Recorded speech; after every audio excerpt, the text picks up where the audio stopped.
Righto, in this YouTube we're going to look at the substitution method of integration, which comes up in quite a niche little area actually of functions that look like this. We've got some function of gx, right? So gx is just some function of x, and we're integrating this by the derivative of that little gx in there. That looks like a whole pile of gobbledygook, I understand. We'll make some sense of it. But actually it's not a whole lot different to this quite niche little area here where we identify when we've got we're integrating. I'm having some trouble writing here, and we've got derivative over original like that, and we know that that comes to the log of that fx function plus c. Okay, so over here it's not a lot different, is it? This is the quotient of derivative on function. Here, slight difference, but we're looking at the product, and there's a derivative of this sitting in there. It's all very conveniently proposed, isn't it? So let's have a look here at an example. I'll show you. We'll just pinch one out of the book. So it's, look at this, 3x squared plus 5x. Okay, sitting in there, all to the power of 4. We don't have a problem with that. Well, yes, we do, because we couldn't. This is not linear, is it? That chain rule of integration works for linear functions in here, but not quadratics like that. So already we're struggling. But look at this, 6x plus 5, and these always amuse me because beautifully positioned, isn't it? This is the derivative of this here. 6x plus 5 is the derivative of that function. So you can see what's going on here. The gx is my 3x squared plus 5x. My f of gx means that there's that is raised to the power of 4. That's the f function, raise gx to the power of 4, and this is g dash x here. All right, so let's get down to the technique. When we spot something like this, and they're usually pretty easy to spot, and often we're actually told use the substitution. So when we see this, we use the substitution u equals, and what we go for is the 3x squared plus 5. So we go for the gx, 3x squared plus 5x. So in more general terms, we use the substitution in this substitution method, u equals gx. That's what we'll do.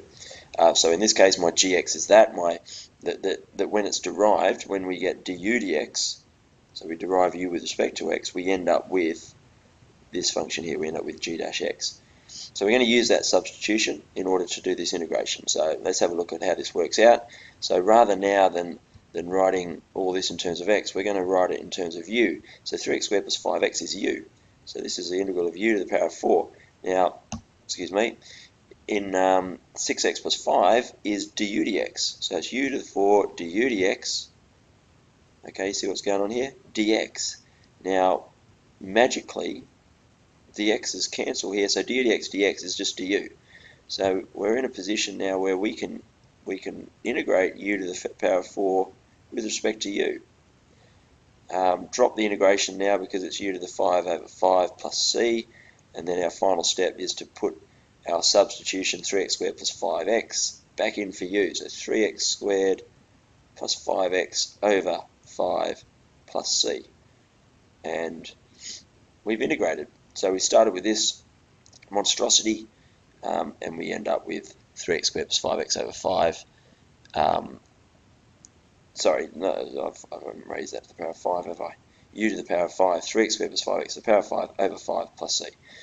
Okay, another example, new colour.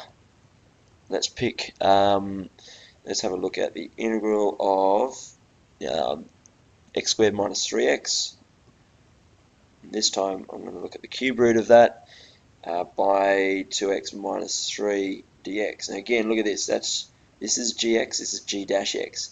So what do we do? We let u equal to the function gx, x squared minus 3x. All right, that's what we set up here, isn't it? Use the substitution u equals gx.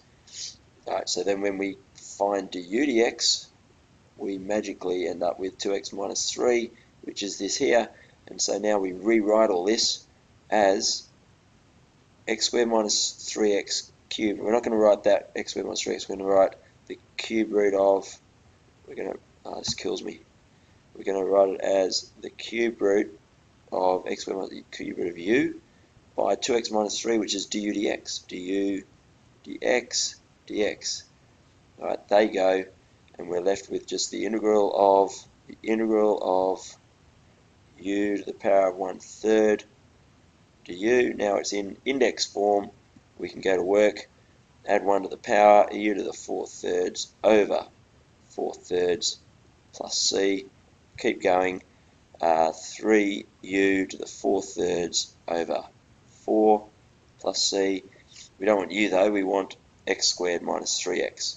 So it's 3 by x squared minus 3x to the power of 4/3 over 4 plus c. So what do you think of that little technique? That'll do a couple of examples. We're now okay to continue with exercise 9F, and then actually we've done some definite integrals as well. So we could go to exercise 9G, exercise 9F, 9G. They're all good to go, and possibly we can have a look at 9H as well. We'll leave it at that for the moment. So plenty of work to be done. I'll see you in the next lesson.